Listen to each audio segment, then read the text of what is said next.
So when's the world gonna end? Grace? Who knows? Sun dies.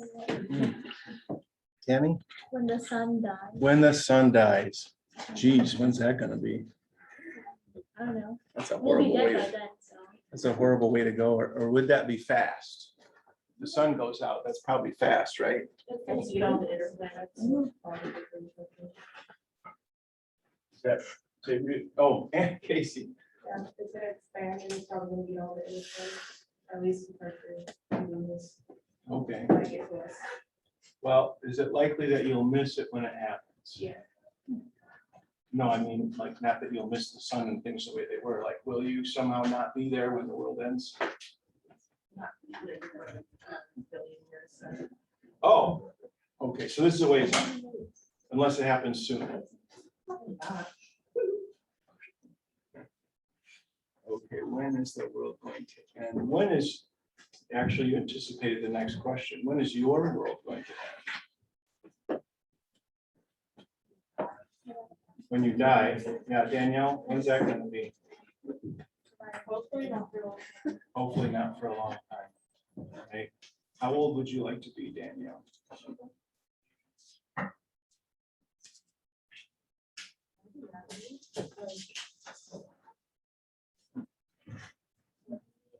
'70, '80, relatively young these days, yes?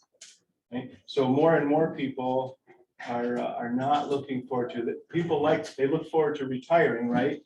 Because when you retire, you get to do nothing. Or do whatever you want, right? That's the attraction. Yes, I don't have to get up, I don't have to go to bed, I don't have to go to work, I don't have to do all those sorts of things, right? It seems like maybe people got a taste of that because of COVID, right? So when there was all this financial assistance coming out, people kind of like that. So it's like early retirement, except is it sustainable? Probably not. Okay, so people like the idea of enjoying their life on their terms sooner than later would be good, yes. One attraction to being a career military person, Garrett, is you get to retire when you're 40. Yeah, so you go in at 18, you're done at 38. I had a cousin that did that. What a genius. He went in the Air Force. He spent his 20 years in Italy with NATO and retired at 38. If they're smart, they go work for the US Postal Service and get 2 retirements.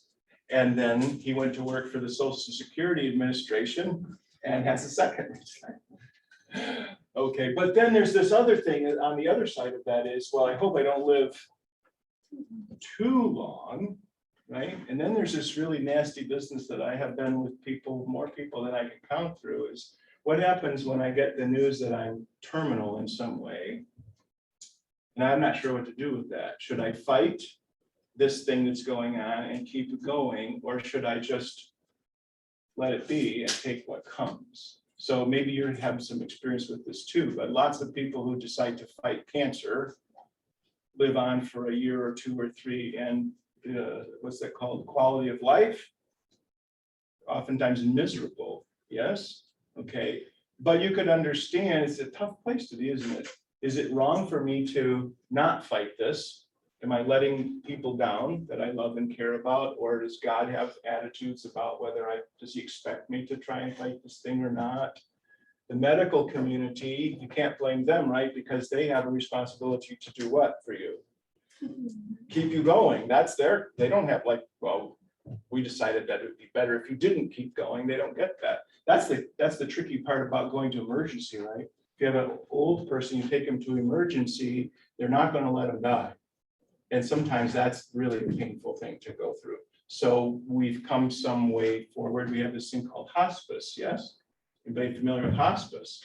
So that's accepting what's happening naturally, and you see a person safely through that passage. So that's a step in the right direction. So in a way, right, what difference does it make when the whole world ends, given the fact that my world could end later today or earlier today, and the world of the people I care about? And so in as much as I lose people that I care about, that's partially an end to my world, yes?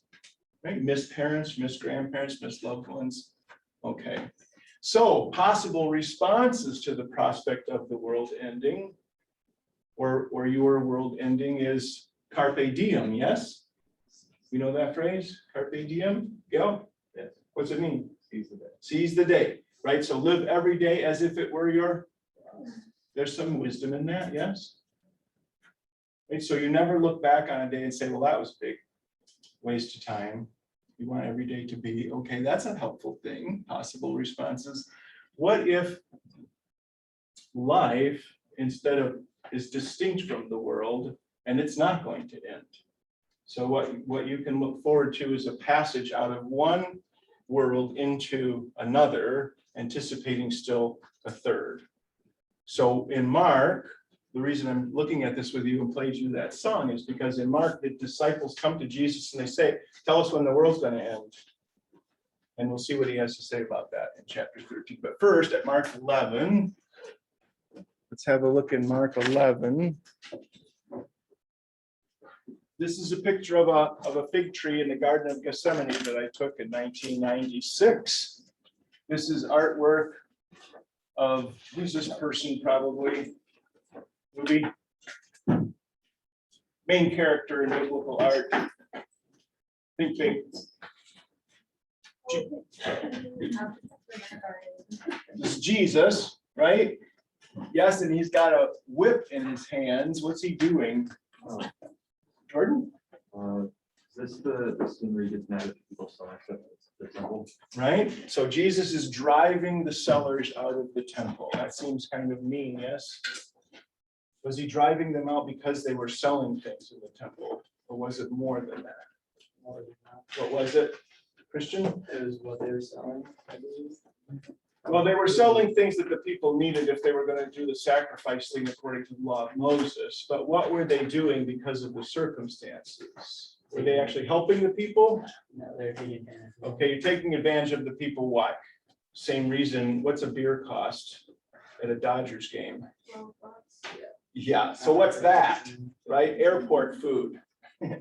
That's because they got you between a rock and a hard place. That's how Venice became so wealthy, because all these crusaders were coming on their way to Palestine in the Middle East, and Venice was as far as you could get, as far as they knew, easily on land, so you have to sail across. So you need stuff there, and you can charge what you want for it. So Jesus doesn't like it that people are being abused. Right, that these kinds of people are being abused by these kinds of people. So we're going to drive them all out. Okay, now, 4 gospels. If any of you know about drafting, there's usually 3 views: top view, right, front view, side view. Okay, so maybe you know what this thing is supposed to look like if you were supposed to make one.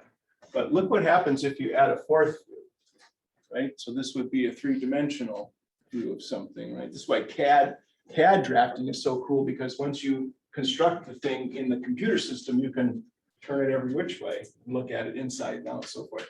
So notice Matthew, Mark, and Luke, okay, are going to record Jesus cursing a fig tree and throwing not everybody, throwing the take advantage of other people out of the temple.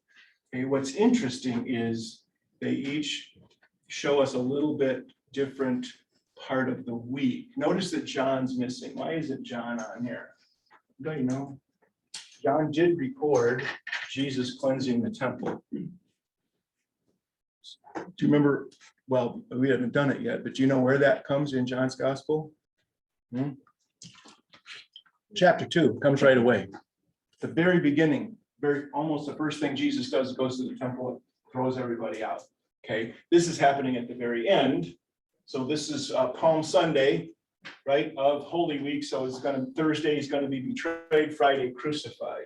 Okay, so Matthew, on Palm Sunday, Jesus goes right into the temple, throws everybody out. Okay, in Mark's gospel, it says that Jesus went in and looked around, but it's late, so he went back out to Bethany. So this is very typical in the Gospels. Each one of them has a certain focus it's working on, and so it doesn't say much about something another Gospel says a lot about. Okay, so for example, we just did Monday, the woman with the flow of blood, yes, came to Jesus. Okay, I just read that this morning in Luke, in Greek, and it makes it real plain there. It says that Jesus had this conversation with the woman as everyone was listening. That was the point of the conversation, okay? And then notice Luke's gospel, he's not concerned with any of that sort of stuff. What he starts with is how tragic the situation is for Jesus. So Jesus looks at the city and he weeps over it. So sad what's going on there. Okay, but notice, so Mark, he went out to Bethany, the same thing in Matthew, he did go out to Bethany. So every day during that week, he went into Jerusalem, then back out of Jerusalem until Thursday night. Okay, so this is Monday now. This is Matthew's gospel. So he did the temple thing yesterday. Now he's coming back into town. He's hungry. He sees a fig tree, nothing on it but leaves, and he curses it, and it withers. Okay? He enters the temple, but you notice it doesn't describe him throwing everybody out again. But it does record the people saying, by what authority are you doing these things? What things? Like throwing everybody out like you did yesterday, kind of a thing. Okay? On Monday in Mark's gospel, it says that Jesus did curse the fig tree, but then it goes on from there. His disciples heard that, but no more of the story yet. Monday in Mark's gospel, see, this is Luke and Matthew. Monday in Mark's gospel, and he goes in and clears out the temple again. So he cleaned it out on Sunday, comes back Monday, cleans it out again, cursed the fig tree on his way. And what does Luke say? Jesus went to the temple every single day that week. Okay, that's Monday. Let's go to Tuesday. Mark's gospel. They come into the city again, and then the disciples recognize, they notice, hey, that fig tree that you cursed, right? Okay, has withered away. On Tuesday in Mark's gospel, it doesn't describe Jesus throwing everybody out of the temple, but here's that response again from the power brokers, right? This is what they say after Jesus throws everybody out. Okay, on Wednesday, this is Luke, right? Matthew, Mark, Luke, Wednesday, that same response again. So we would understand that what did Jesus do on Wednesday? Threw everybody out of the temple. So you see Sunday, Monday, Tuesday, Wednesday, every single day this week, Jesus comes back to the temple, purges it of all these kinds of people, take advantage of others kinds of people. So what do you think of the establishment's thinking about this routine? 4 days in a row, Jesus has come in and disrupted our powerhouse. So what are they thinking now? Probably it'll be okay tomorrow, right? Or maybe he won't come back. Or are they thinking something else? Savannah, what do you think? Savannah, if somebody came to your house every day and threw all of your stuff out of your house onto the front lawn, what would you be thinking on Thursday morning? We're going to put a stop to this, yes? Okay, we're going to put a stop to it. So push is coming to shove. They still don't know how to do it. Why is it an issue for them to get a hold of Jesus and terminate him? What's the difficulty of doing that? These are the power brokers.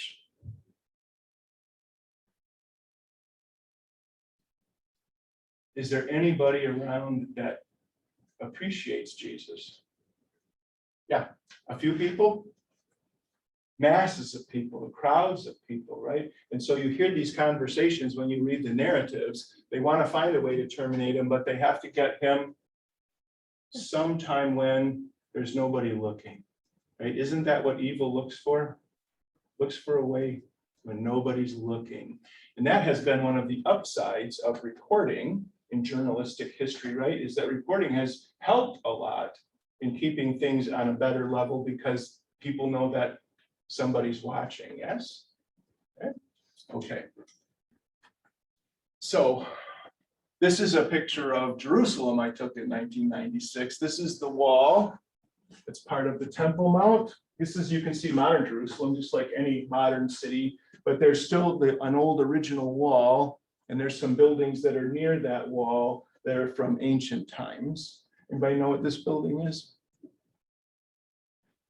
No? Dome of the Rock? So Islam, the first most holy place is Mecca, second Medina, third this place, Jerusalem. Okay, so why is this structure there? That's the place that has the rock in the ground with the hoof print of Muhammad's horse, where he leaped from there and the horse took him into heaven. And then God told him what he wanted to hear, and then Islam going forward. Very important place. How many of you knew that Jerusalem's cut into 4 quarters? Yes, so Christian quarter, okay, Muslim quarter, Armenian quarter, and what's the 4th one? Oh, the Jewish quarter, right? Okay, so this is in the Muslim quarter. If you go visit there are all kinds of friendly policemen with machine guns waiting, standing around. Why does it need policemen with machine guns? Because people try to get into that holy place and do what? Ruin it. Right? So people with bombs, people with tear gas, people with guns try to get in there and do something like that's going to undermine Islam. And so you have to protect that, like lots of places. Okay, why do we have to go through TSA? All right. So end of the world. So the disciples actually were sitting. Yeah, that's why I took this picture. The Mount of Olives is over here. There's a valley, Kidron Valley, Mount of Olives, and you're looking across at the cities. Of course, it would have been the temple there in Jerusalem at that time, not this Dome of the Rock. Down here is that Garden of Gethsemane where Jesus was with his disciples Thursday night, okay, and so forth. All right. So Mark 13, let's have you read a little bit. 13 verse 1. Chase, can you get us started? And then Amy and As he came out of the temple, his disciples looked before and kissed them in the temple building. yes, thank you. Amy. And Jesus said to him, do you think it's great building? It will not be left here one stone upon another. And as he sat on the mountain for hours opposite the temple, Peter and James and John went to ask him privately.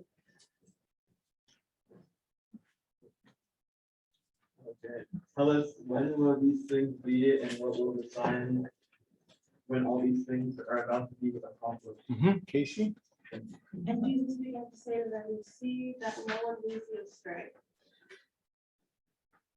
Many will come in my name saying, I am he, and they will lead many astray. And when you hear of wars and rumors of wars, do not be alarmed. This must take place, but the end is not yet. For nation will rise against nation, and kingdom against kingdom. There will be earthquakes in various places. They are but the beginning of the birth. Go.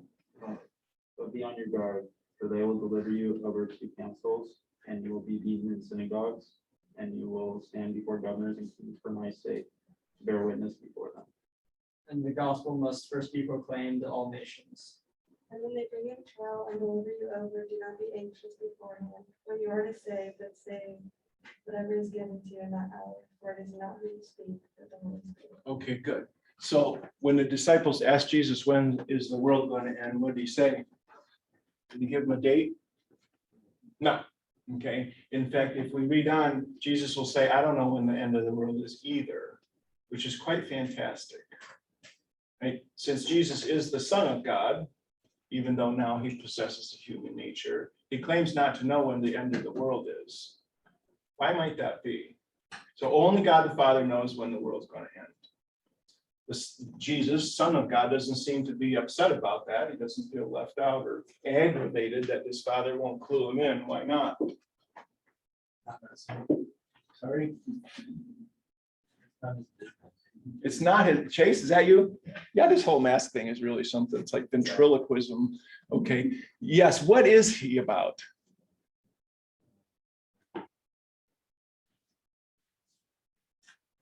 You're on something, Chase. Yes, good. Do we know what it is?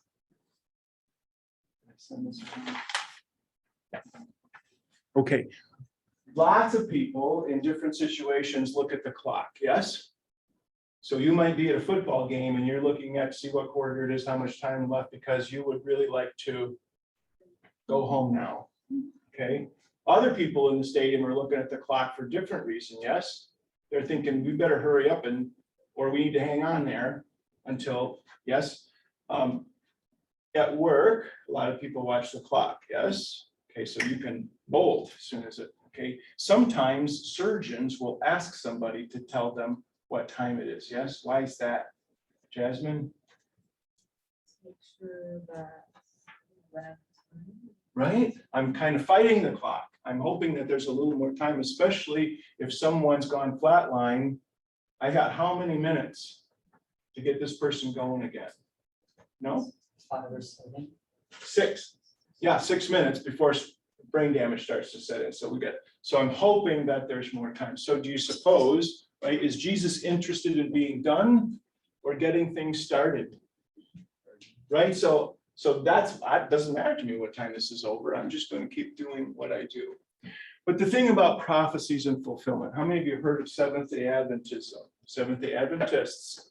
Are any in the room? I did have students a couple of years ago in world religions that were Seventh-day Adventists. Anybody know the origins of that church? Okay, a guy named William Miller in the 1800s thought that he had figured out, like the Da Vinci Code kind of thing in the Bible, when the world was going to end. And so to make sure that they were ready, people that were listening to him and following him, they sold all their stuff, they abandoned everything material, they went out and met on a hillside out east somewhere, New York, I think, New York State, waiting. This is it. Did the world end? Sonny, how do you know the world didn't end that day? Here. There you go. So not all the questions are hard. Okay, so now what? Well, William Miller said, oh, I didn't account for certain things. So he changed his math around and then re-predicted it. Did it come? No. Okay, and then he died, interestingly enough. Maybe that's not a surprise, just died of disappointment, I guess, right? But then he had a number one disciple, Ellen White, who said, no, he wasn't wrong. He wasn't wrong. The world did end, but it ended in a spiritual way, not a physical way. Yeah, I know. But sometimes that goes on, right? People don't want to be disappointed. Interestingly enough, the date for the first time he predicted as the end of the world came to be known as the Great Disappointment for obvious reasons. Okay, now, end of the world kind of stuff. So when is it going to end, actually? There were times in history when people thought this was it. So there are Old Testament prophecies, Daniel, Ezekiel, so forth, about the end of the world too, what to look for.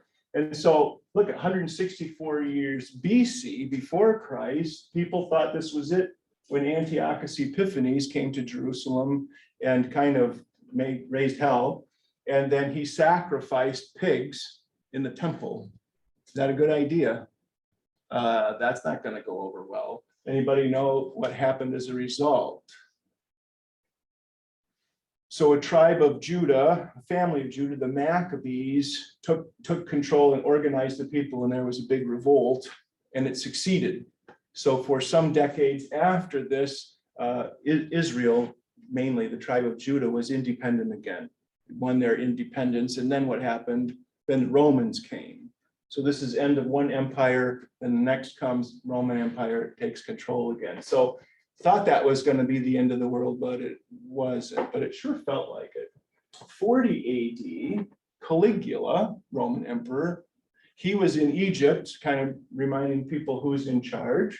And then he thought he would go back to Italy by way of the Middle East, Jerusalem. And he thought maybe he would flex his muscles like Antiochus Epiphanes did, but he didn't. Anybody know why he didn't? You heard of Herod, right? Okay, so Herod's kind of important in Israel's history because he's half Jew and half descendant of Esau, Edomite. Okay, so the Jew side means he's sort of tuned into what's going on with Jews, but the Edomite side means that he's okay with Romans and Roman Empire sorts of stuff. So he's kind of like a diplomat, although he was a cruel kind of a person. But he actually talked Caligula out of that. He said, you don't want to do that because it won't go well. So Caligula said, okay, never mind. This is the one, right? This is the end of the world. in 70 AD, the Romans came back and said, that's it, we're going to flatten this place, which they actually did. What happened to the Jews? Anybody heard of Masada? So the Jews all booked it that were able to. They went south into the desert, Sinai Peninsula, to a big natural mountain called Masada, where they kind of had a fortress built, right? And they're just gonna, this will be where we'll be safe here. Not realizing that the Roman Empire and its soldiers had nothing else to do but stay here till we can get to you. So you know how they did it? They actually built an earth ramp all the way up to the entrance to Masada. When they got into Masada, what'd they find? All the Jews were dead. Why? How'd they get dead? So rather than be captured, the authorities, the Jewish authorities there, put their heads together about what's the most humane way with a knife to end someone's life, and they killed everyone, and then they killed themselves, rather than be captured by the Romans. That's very sad history, but you can visit that place still. So that wasn't it either, but it felt like it. So if you've ever hiked in the mountains and you started your hike and you could see a ridge, yes, and you thought, this is where we're hiking to, yeah, there's the place. And then you hike all the way over there, and then what do you see? Oh, there's another ridge. Well, okay. So so there's a reason why these histories look similar to each other, and we are getting closer to have to be getting closer to the end of the world, right? Okay. Another possibility for the end of the world it's not a physical end of the world, but it's a conceptual end of the world. So starting in 1700 with the Enlightenment in the modern period, it seemed like humanity had come to a place where we don't need religion anymore because it's superstitious and fictional. And so we're going to grow out of it. And the human family is going to create heaven on earth. So we don't have to wait for it. We know how to learn things. We know how to discover how the world works, and we'll make heaven on earth. Is that what's happened? No. So, but this is also the movement that in a way climaxed in 1965. Time magazine, the cover of it said, God is dead. So there is sort of an end of a world, the end of this world. And that's why, however many years later we're at now, what's that, 35 and 20. So 55 years later, everybody pretty much tuned into this is what there is to the world, and this one's gone. This is the end of the world, of this world, but not for everybody. So maybe there's still hope. Okay, any questions about end of the world sort of stuff? We'll bump into it again in Revelation, of course, and a little bit in Thessalonians, the end of the world. So it's kind of like being in love. You'll know it when it happens, so don't worry about it. And according to this model, you're in a good place. Okay. All right, Mark 15:31. So this is in the crucifixion narrative, right? So Judas Iscariot doesn't like Jesus either. And he's in the perfect position to betray him. So he knows that Jesus will be in the Kidron Valley, in the Garden of Gethsemane, late at night. There won't be crowds around, so the authorities can come and arrest him and move forward with their agenda. Who's the people that saw the Matrix? Judas Iscariot's in the Matrix, right? Remember? I don't remember. Okay, so there's the one guy, what's his name? He's the guy that works out the deal with the computer people, right, to get Neo to them, right? So this is where you can capture Neo. In this place where they used to meet. That's not accidental. Right? Jesus always met with his disciples in the Garden of Gethsemane, so also this guy, this betrayer. Okay. This is what the enemies of Jesus said to him as he was dying by crucifixion. Is it true or false? Is the statement true, or is it true that the person said that? Any of that you like, Casey? Is it true that Jesus saved others and he can't save himself? No? How so? Wasn't like who would die? in the study. Okay, so For does, lack of a better term. yeah, sure. Does Jesus die because he has to die because the authorities are too powerful for him? No. Because he can't get out of a crucifixion? That's not why. Right? In fact, that evening, well, the night before Thursday evening, Jesus says to Judas Iscariot, what you do, do quickly. So Jesus sends Judas Iscariot on his way to bring back the authorities to meet him in the Garden of Gethsemane to betray him. And then Jesus says this interesting thing. When Judas leaves, he says, now the Son of Man is glorified. So meaning Jesus could have saved himself at that point, but that's not what he came to do. He sent his betrayer on his way, and so all of the dominoes are falling now that are going to end up in his crucifixion. So he could save himself. Yes? Did he save others? Is that true?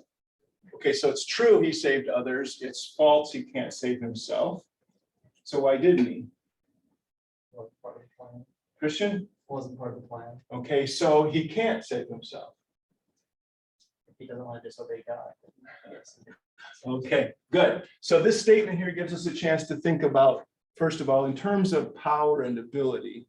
Yes, he has the capacity to save himself, but there's something more important at work in his nature than just power. Yes? What is it? What is it that determines how that power gets used? If he saves himself, so you're going to come down from the cross and walk home. What happens to everybody else? The whole human family. Then you're all left to answer to God for your life on his terms. What's that going to mean? That's going to be nobody lives. Okay? So he can't save himself because in doing so, he would lose all of us. And the whole purpose of his incarnation would be lost, the life that he lived. So love is what determines what he's going to do. And love says he needs to stay there. And even more than that, after this, you know what Jesus said to the people that were there? Father, do what? Forgive them, for they know not what they do. So right to the end, he's consistent with his nature, which is not essentially power, even though he's omnipotent, it's love, which is what you see in this crucifixion narrative. Okay.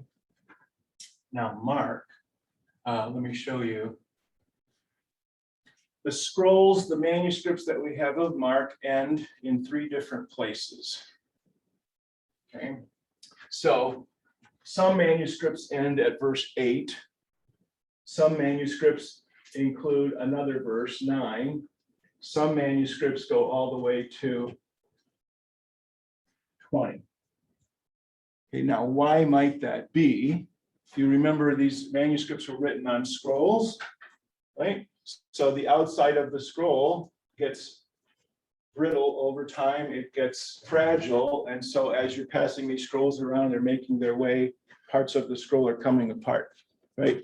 This Bible is taking a beating on the outside, even though I'm as careful with it as I can. The inside's still good, but the outside's looking rough.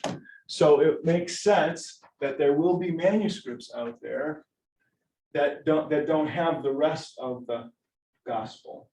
What about the part that is there, presumably in the original manuscripts? Well, it doesn't say anything different than said anywhere else. And this is consistent among the manuscripts. There are no manuscripts that kind of upset things by denying other things that are said or contradicting other things. But how to understand it? Okay. One theory is that Mark is the Napoleon Dynamite of Gospels. Napoleon Dynamite, right? Like, oh, he's always so put out with everybody, right? This is sort of the Jesus you see there. In other words, in all 3 Gospels, Matthew, Mark, Luke, and Luke, Jesus heals the man with the withered hand, but only Mark includes that Jesus looked around at the crowd with anger because of their hypocrisy.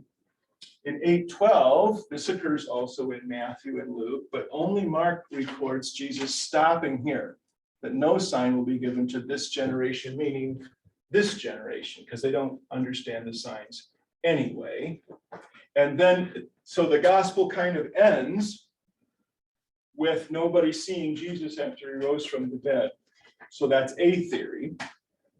Of course, the purpose of the gospel is to get you all the way to what part of the narrative? That Jesus didn't just die, but he rose from the dead. Okay, so the express purpose of the gospel is to show you the whole of the story, including the resurrection. Okay, the long ending then also includes something that's important, and we'll talk about this when we get to Acts. So Jesus will send his apostles to continue to tell the message that Jesus told to people and also to write that down. How will they be authenticated as speaking on behalf of Jesus? Why should we listen to them? They will cast out demons. They'll speak in new tongues, new languages. Anybody know in Acts where that was observed? Acts, different languages? I heard it. Pentecost, right? And that's a fantastic moment where God immediately gives the apostles the ability to communicate the gospel to people from all over the world. Right. So remember the thing with the demoniac and the pigs in Decapolis, right? This was a shock to Jewish religious establishment because there's Jesus out there mixing it up with the Gentiles, the foreigners. Same thing on Pentecost. If God doesn't like anybody but the Jews, why would he give his apostles the ability to speak to people from all over the world in their own language? Right? Wouldn't it be better to keep it to ourselves and speak in Hebrew, not in any other language? Okay. Pick up serpents. Last time I checked, I heard that the state of Kentucky outlawed that. So Kentucky had Christian groups that snake handling was a part of their experience, and people were getting bit and died. So Kentucky said, no more doing that. Drink something deadly and not hurt them, lay hands on the sick and they will recover. The reason I have speak in tongues and lay hands on in that different color, this is the problem of authentication, correct? In other words, if you claim to be an apostle of God and a snake bites you, then you'll be dead, right? So I'm not going to use that I'm going to try and convince you that I'm speaking on behalf of God. I'm not picking up a rattlesnake.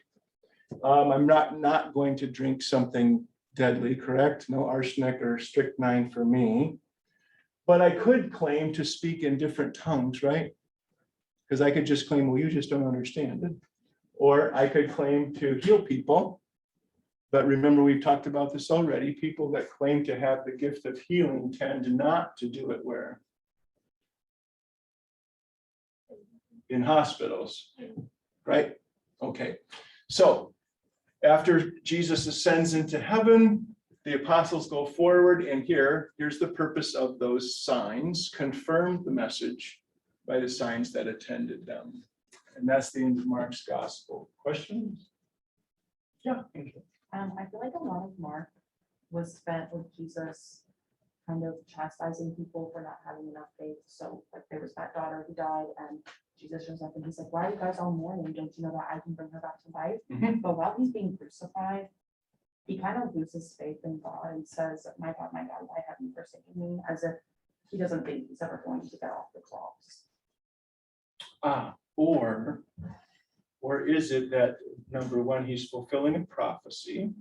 So one of the things you can do if you want to, there are books that make this simple for you, is you can go through each of the four gospels and you can see where Jesus is fulfilling things that were prophesied from the Old Testament. Yes, in real small detail.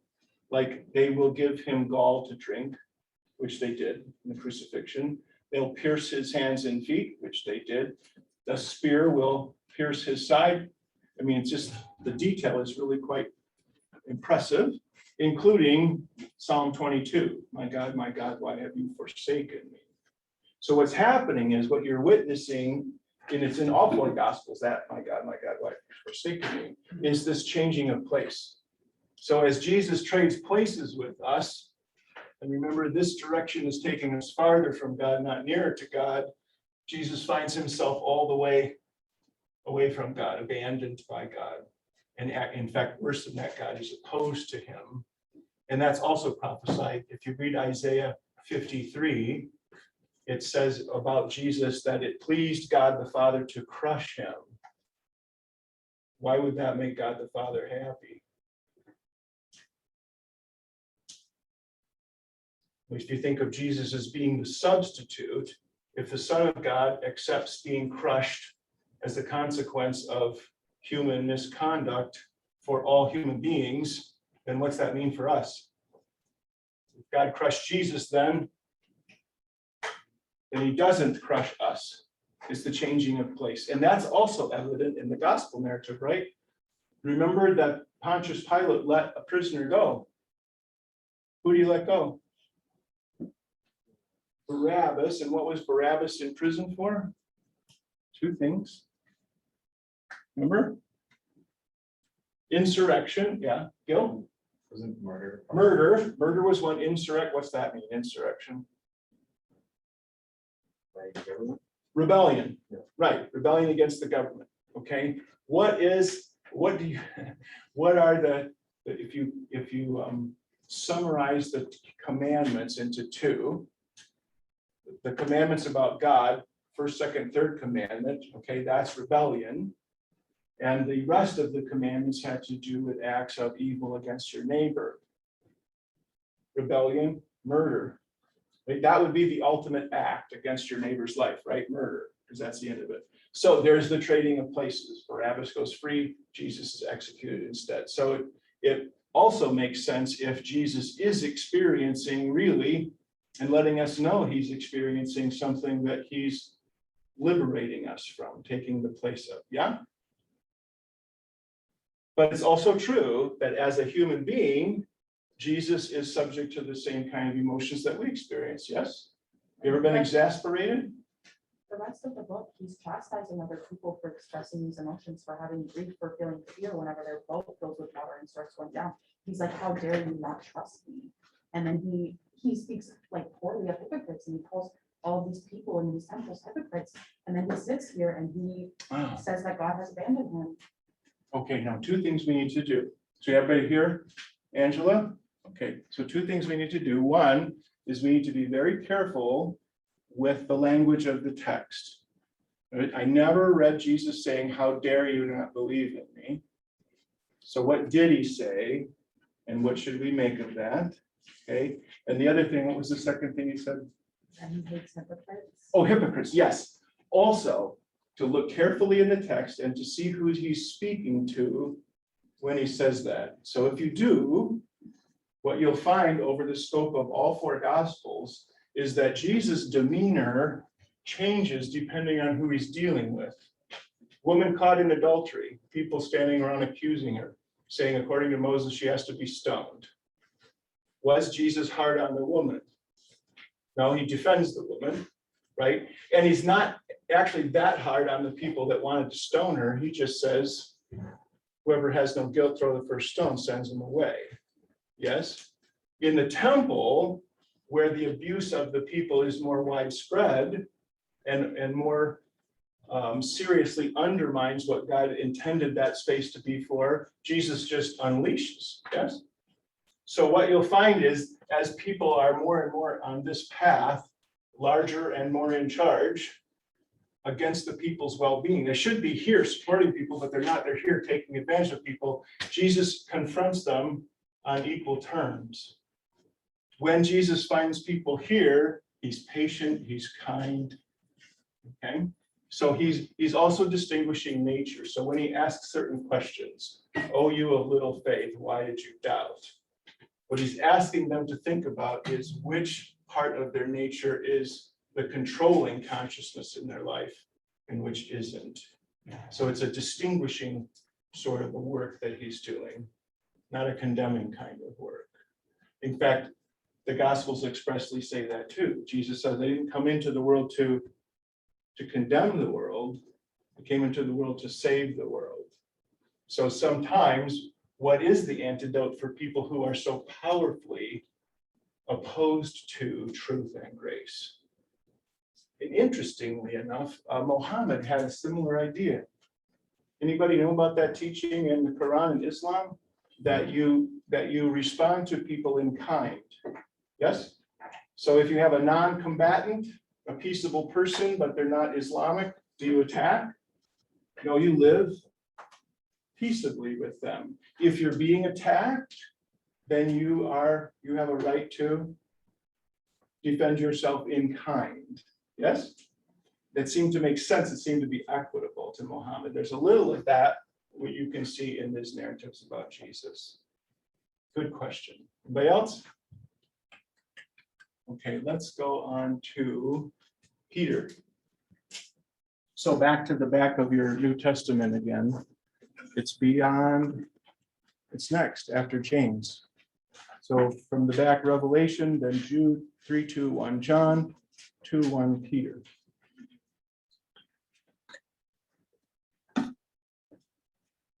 Peter who? Right, so we remember that Matthew was one of the original apostles. James was the half-brother of Jesus and became an important figure in the early Christian church in Jerusalem. Peter, of course, another of the apostles. He had a brother Andrew, also an apostle. And Mark was writing for Peter. Peter will reference that in 2 Peter. So he's writing between 62 and 64 AD. So interesting time that Peter and Paul were in and out of Roman imprisonment about the same time, and their lives both ended about the same time, late in the 60s AD. Both lost their lives in Rome, which is why perhaps that basilica in the Vatican is named for St. Peter and Paul. He's writing to Christians who are scattered. So the word diaspora, you know, the word spores float through the air. And okay, so that comes from the Greek word having to do with being scattered, but it's because they're being persecuted. Okay, and the purpose to assure them that it's going to be okay. Where did we leave off? You read, didn't you? And Sonny, 1 Peter 1:1, please. Peter, an apostle of Jesus Christ, to those who are elected exiles of the dispersion in. Oh yeah, Pontus, Asia. So here's a whole list of names that are unfamiliar to you. Yeah. Yeah, in what is present day Turkey, right? So these were the beginning of the first Christian churches, and they're scattered. So some English translations call them pilgrims, and they've been scattered. What is a pilgrim? I think I have a picture. They're pilgrims. What's a pilgrim? Sorry? People who are part of the settlement. That's interesting, and I'm glad that you said it that way. Part of a settlement, people on pilgrimage. If you're going on a pilgrimage, what are you doing? Journey to some place of significance, yes? So if you're Islamic, one of the 5 pillars is you're supposed to visit Mecca, right? Okay, that's important. For many Roman Catholics, something similar, you're supposed to go to, I mean, not supposed to, but you would go to the Vatican. You want to have that, and it is worth having that experience. Malcolm X, right, went to Mecca, had extraordinary experience over there, because what he noticed was, for all the things he had heard about Arabs and Arab people among Muslims in Arabia, he did not experience racism. He was just another Muslim there that came to have this experience of Islam. Okay, so the thing about pilgrims is they're not supposed to settle. That's the point, right? So North America, in the beginning, wouldn't surprise us that the Native Americans were hospitable. Yes, for a lot of the world's history, that's how it worked. The Irish, if you talk to Irish people, they say, well, that the English were here because we're hospitable people. How are we supposed to know they weren't going to go home? Same thing with people visiting North America in the past. So a pilgrim is someone who's passing through, right, for a purpose, for a cause. So this is us. So we have a material nature in time and space, and we're passing through our life in this world in order to have experience that's going to make perfection or paradise permanent into the future.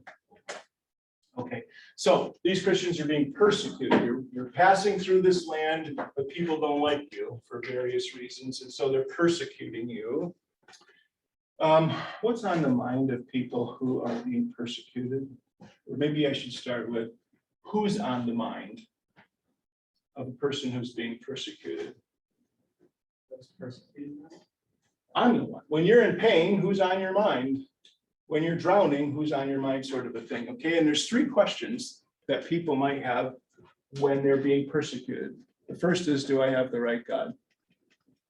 Right? Why? Well, because if I had the right God, wouldn't God protect me from persecution? So if I have the wrong God and God's mad about that, maybe that's what's happening here. Okay. I had a roommate in seminary who was from Papua New Guinea. His father was the tribal leader, and he said there was all this feuding going on among the tribes there over Roman Catholicism versus Pentecostalism. And so, you know how they settled that? They had a soccer game. Yeah, so the Pentecostals got their team and the Roman Catholics got their team, and whoever wins, that's what we're going to do. So Roman Catholicism it is. Okay, so do I have the right God? Or maybe I have the right God, but I'm not doing something right. That's why he's mad at me. You ever have that feeling? You're wondering if things aren't going well because God's mad at you or getting even with you for some. Why are all the lights red today on the way to school? Or even worse, maybe I have the right God and I'm doing my part right, but that God is both unable and unwilling to help. That would be a scary prospect. So it's interesting, in early Christian liturgy, when they came together to have a meal, they would say, our help is in the name of the Lord. And the response is, who made heaven and earth? So there's the power side of the equation. I said, I'll confess my transgressions to the Lord, and you forgave the iniquity of my sin. There's the will to do it. So this is very much on their mind. Answers to these three questions, which Peter will do for you on Friday. Have a great couple of days. I'll see you then.